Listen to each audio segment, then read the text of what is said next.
All right, welcome back to SouFLoTV again, everybody. It is your host with the most. Man, the fact that this has become commonplace for us, where people are not even excited or scared or going crazy over this anymore. It's like, regular thing. The fact that it has become that for us, man, there is no turning back going down this road.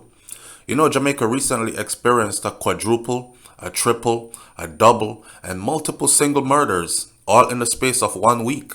But nobody is talking about that. A quadruple, a double, a triple, and a single murder, and multiple single murders in the space of 1 week. So the two pictures that I used in here are basically pictures of people grieving. So the first one where the two women are hugging, those were pictures of family members of Michael Solomon, who was among four persons that were killed in Havana Heights, Clarendon, just after midnight Saturday. The slaying of Solomon and his partner Sharona White had made an orphan of their 8-year-old son. The blood-stained floor and mattresses bore the gruesome reminder of gun violence that claimed the lives of the parents of this 8-year-old boy and two others in southwestern Clarendon on Sunday.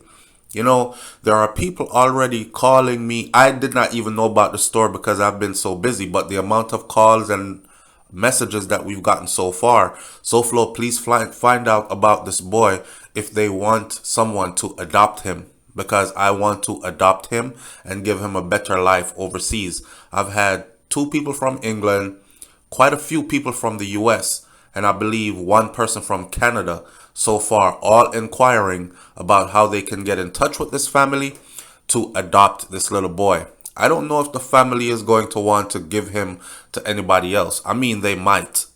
They might, because look what just happened. So, and Jamaica is a small island, so there's nowhere that they can really run and hide. You know, if people are wiping out your family like this, in my paranoid mind, I would think that I might be next.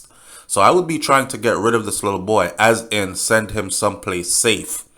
And there are people who are volunteering.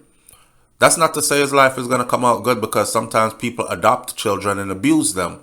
But I'm of the impression that these people that are seeking to adopt him, to give him a better life overseas, outside of Jamaica, outside of Clarendon, outside of the killings, probably even get him some well-needed counseling on a different level to have him deal with this trauma and adjust to life at the age of 8 years old. Tell me in the comment section, do you think that this child should be adopted to people overseas who are willing and want him? So the child's father is 25-year-old Michael Solomon. His mother is 25-year-old Sharona White. Sharona's sister is Tashana White, who is 33, and White's 19-year-old nephew, Luke Newman, all first blood, tight-knit, close family. All of them were murdered in a Phase 3 area of Havana Heights in Clarendon shortly after midnight on Sunday. Reports from the Police Constabulary Communication Unit is that about 12:10 a.m., all four persons were at home chilling when armed men gained access to the house and opened fire, hitting all four occupants. They went in there and shot up everybody. Havana Heights is 4 kilometers west of Clarendon's capital, which is Maypen.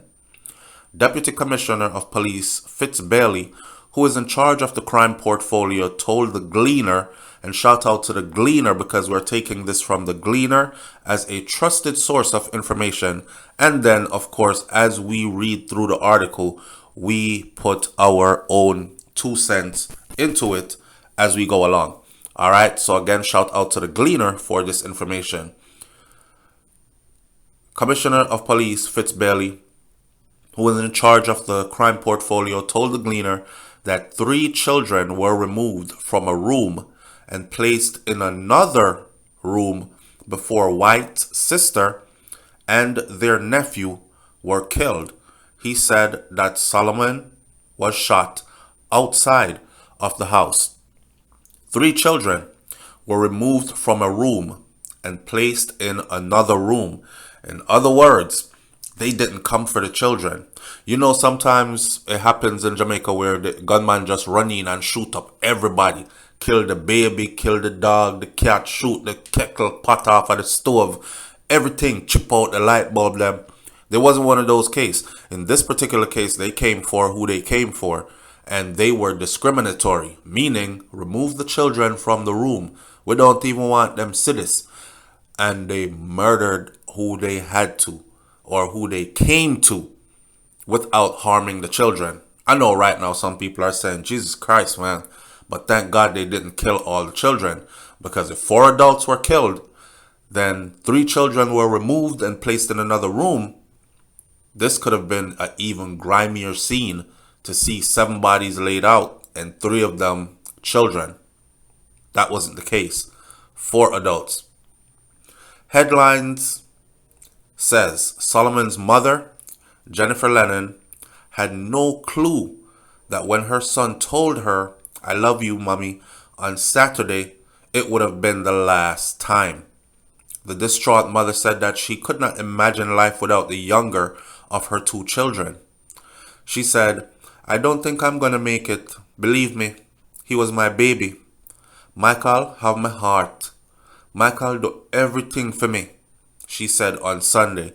The mother said that her son's murder is even more painful because he was never involved in any illegal activities. She said he instead spent his days trying to perfect his culinary art skills. How often do we hear this from parents? My son never involved in nothing, never do nothing illegal yet. Well, we know that enough time when road a chop and man in a badness and girl in a badness is things that you still keep away from your parents, you know.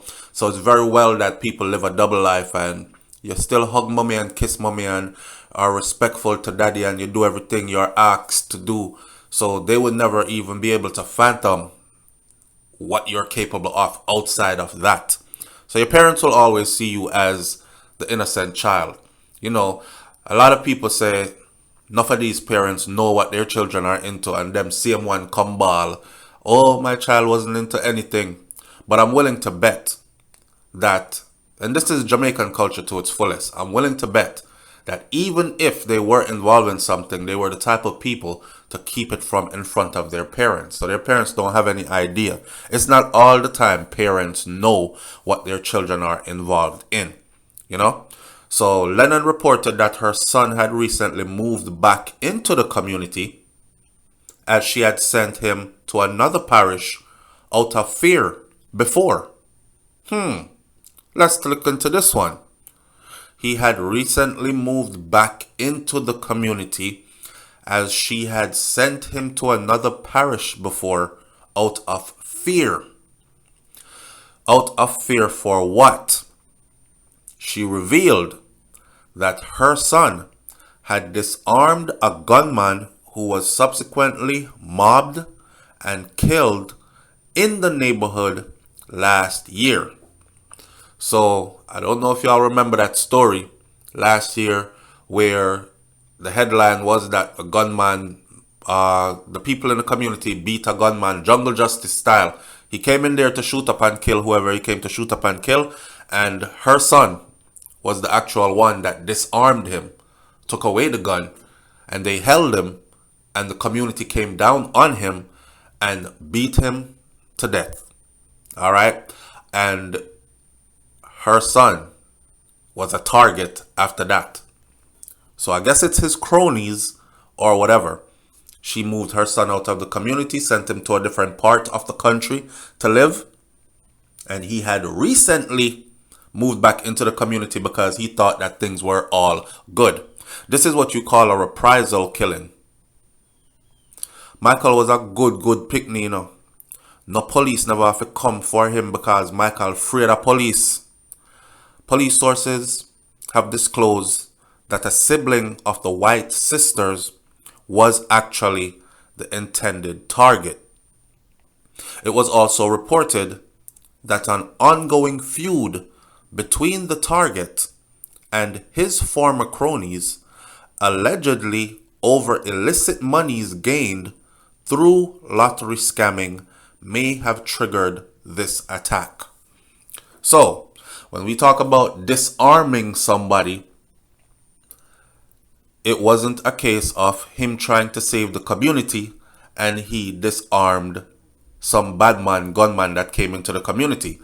This is more like, this is people that you're beefing with, right? You and them have business, because now them gonna talk about lotto scamming, and it is reported that this is an ongoing feud between the target himself, and they just told you, police sources have disclosed that a sibling of the White sisters was the intended target. That sibling was not there when they went there. And this is an ongoing feud between him and his former cronies over illicit monies that were gained through lotto scamming. And this may have triggered the attack. So I'm confused, which one is it? Is it because this brother had disarmed a gunman and the community beat the gunman and kill him, his cronies came back? Or was this because of lotto scamming, and when the person who came that got disarmed and killed and beaten and killed, he was actually a part of that also? All confusing. But lotto scamming, money in a share upright, is also said to be behind all this. Sunday's attack on the alleged target's family was the third reprisal stemming from the incident. Assistant Commissioner of Police Michael Smith, who was in charge of Area 3, toured Havana Heights and offered condolences to the family, and he described the crime as heinous and tragic. He says that we want to let them know, the family know, that we are going to be here, and to reassure them that we will get to the bottom of this incident. Okay. As law enforcement officers, we are going to work to ensure that this matter is dealt with assiduously and in speedy way so that it can be resolved. Smith, who characterized Havana Heights as problematic, said that the police have always maintained a strong presence in that area. Brother, nobody wanna come with the big talk and big speech. We are going to assiduously and speedily, and nobody with that.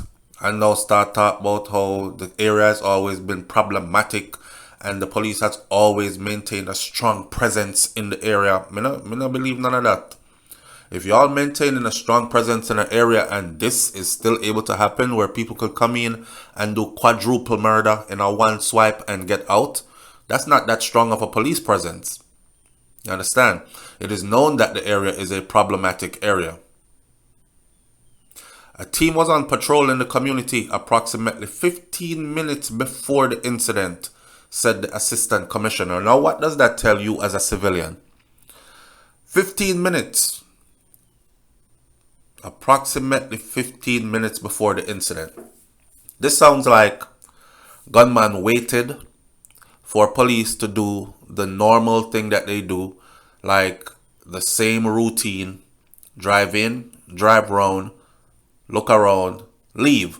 Once them leave, the gunman say, all right, them gone. Because same thing them do every day. From them left certain time, they don't come back till the next certain time. And then they time them, wait till they left, and went in and did what they had to do. Presence in this area is always heightened, because even last week, Thursday, we had an operation where we had several operations in Havana Heights, because it's one of the spots we keep monitoring. It's not a community that is left up on its own, he said. Councillor Uppel Purcell, who represents the Yorktown Division, is pleading with residents to give information to the police. Please. Those criminals don't care about anybody, and those guns that kill these 4 people in Havana Heights can kill anybody in your family, or even you. So make certain to give the information to the police, Purcell said. As of September 4th, my beautiful Clarendon, where I was born and raised, recorded a total of 63 murders for the year so far. The figure is the same for the corresponding period of last year. In other words, nothing not getting no better. I still the same thing a go on. What a story. I feel sorry for anybody out of this. The most is that 8-year-old boy that got orphaned. And like I said, people are inquiring. I will get in touch with the Gleaner and I will try to get in touch with this family. Or for those who are really interested, you can go ahead and get in touch with the Gleaner. Again, shout out to the Jamaica Gleaner. This is where I sourced the story from because it is detailed in the Gleaner with police reports and factual information, or information that we deem credible without the whole hearsay and street talk and internet typing. All right. For those of you who are interested in knowing more about this little boy, possibly adopting him, give him a chance at life to excel, to get over this trauma or to deal with this trauma in a proper way, take him out of that environment. If you think that you're that person, then go ahead and contact the Gleaner and try to get to this family that way. Don't wait on me to do it, but I will be trying to do it in the process as well. All right. Leave a comment in the comment section below. Tell me what you think about this one. This SouFLoTV. We not DJ Khaled, but it's another one. It's a sad one though. It's not a hit record. I'm out. Peace.